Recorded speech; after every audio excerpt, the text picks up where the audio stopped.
All right, let's dive into one of the most epic and honestly one of the most heartbreaking showdowns in all of literature.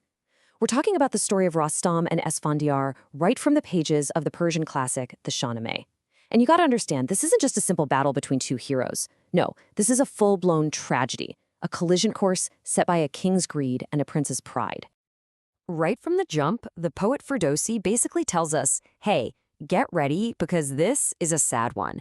He gives us this incredible, haunting image of a nightingale that's not singing a happy song, but weeping for a prince who hasn't even died yet in the story.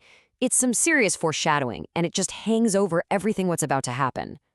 And at the center of this storm are two absolute titans.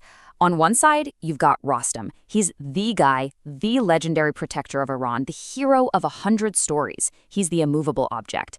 And on the other side, you have Prince Esfandiyar. He's young, he's brilliant, he's divinely protected, basically invincible. He's the unstoppable force. You just know, when these two finally meet, it is going to be catastrophic. So, the story really kicks into high gear when Esfandiyar comes home, and he's riding this massive wave of victory.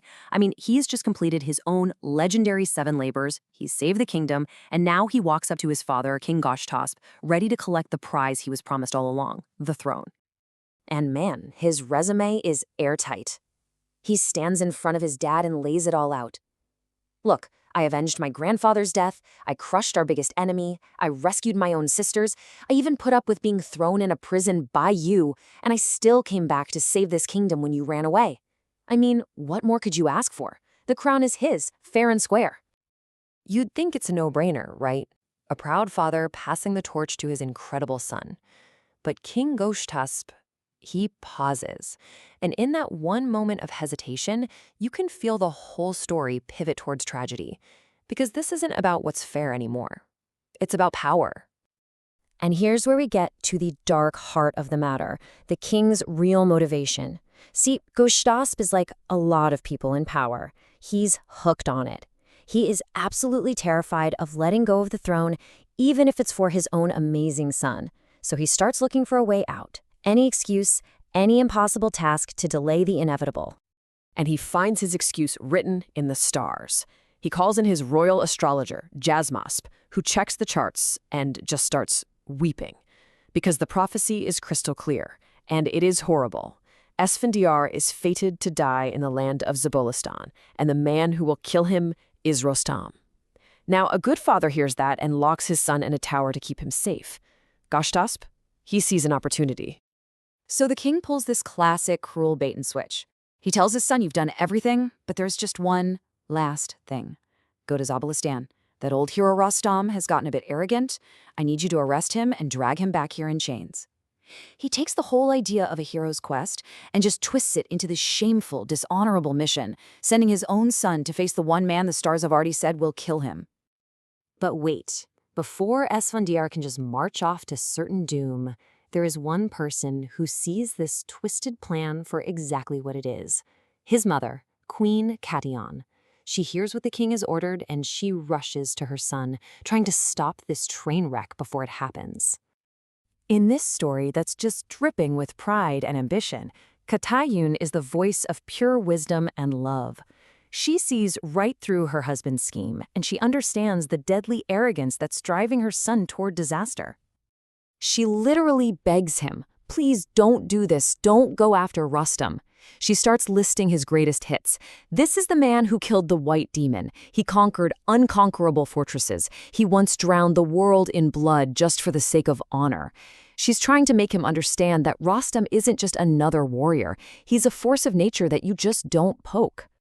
And this leads to this moment of just absolute anguish. She screams a curse upon this throne and this crown. She curses the very things her son wants and her husband won't give up. She sees them for what they've become, just engines of death and chaos for her family. It's one of the most powerful moments in the whole story. Okay, so Esfandiyar has heard it all.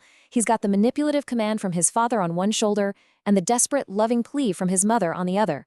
He is standing at the most important crossroads of his life, and the fate of two heroes hangs entirely on what he does next. This is it, the moment of truth. What's it going to be? His mother's wisdom or his father's ambition? And yeah, he makes the tragic choice. He's just too blinded by the glitter of the crown, too bound by this twisted sense of duty to his father. He pushes his mother's warnings aside. The very ambition that made him a hero is now officially his fatal flaw. He believes his destiny is to be king, and nothing, not even love or common sense, can stop him now. And so the march to doom begins. And in a beautiful bit of symbolism, the army literally comes to a crossroads in the road. One path leads to safety. The other leads straight to Zabalestan, the place where the prophecy says his life will end. It's almost as if fate itself decides to try one last time to save him. A final omen appears. The lead camel in the caravan, the one pointing right down the road to Zabalestan, suddenly just kneels down in the dirt and refuses to move. It is physically blocking the path to his death. But Esfandiyar, he's so focused, so frustrated. He doesn't see a divine warning. He just sees an annoying obstacle. And in a final, terrible act of pride, he orders the camel to be killed. The last barrier is removed. The path is cleared. He marches forward, having just sealed his own fate. And that's the question that this whole tragedy leaves us wrestling with. Rostam doesn't want this fight. Esfandiyar feels like he has no other choice. You've got two of the greatest heroes the world has ever seen forced into a fight that means nothing, all because of a king's pride. In a battle like that, can anyone really win? Or does everybody lose?